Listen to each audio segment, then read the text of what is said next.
بسم اللہ الرحمن الرحیم ایاک نعبد و ایاک نستعین۔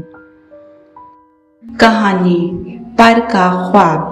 عائشہ ایک چھوٹے سے شہر میں پیدا ہوئی۔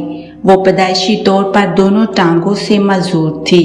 جب وہ چھوٹی تھی تو محلے کے بچے دوڑتے، کھیلتے، ہنستے، لیکن عائشہ اپنی ویل چیئر پر خاموشی سے انہیں دیکھتی رہتی۔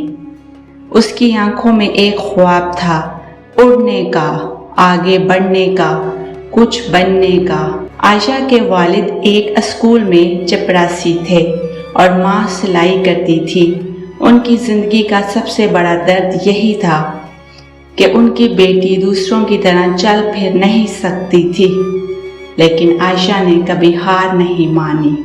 وہ بچپن سے ہی پڑھائی میں بہت تیز تھی۔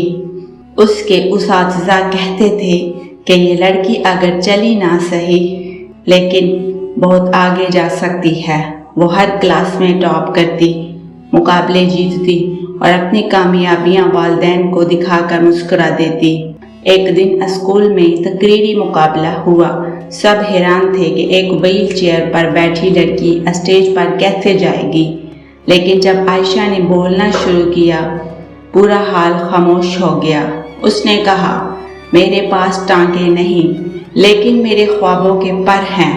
جو لوگ چل سکتے ہیں وہ زمین پر چلتے ہیں، لیکن میں وہ ہوں جو آسمان کو چھونا چاہتی ہوں۔ اس تقریر نے سب کی آنکھیں نم کر دی۔ کئی سالوں کی محنت کے بعد عائشہ نے ایک اسکالرشپ حاصل کی اور شہر کے سب سے بڑی یونیورسٹی میں داخلہ لیا۔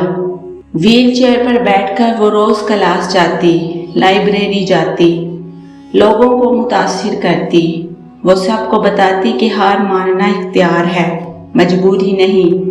آج وہ ایک مشہور موٹیویشنل اسپیکر ہے، ملک بھر میں لیکچرز دیتی ہے، ٹی وی شوز میں جاتی ہے اور وہ لڑکیوں کے لیے ایک امید کی کرن بن چکی ہے۔ اگر تمہارے پاس پر نہیں تو کیا ہوا؟ خوابوں کو اڑنے کے لیے صرف یقین اور حوصلہ چاہیے۔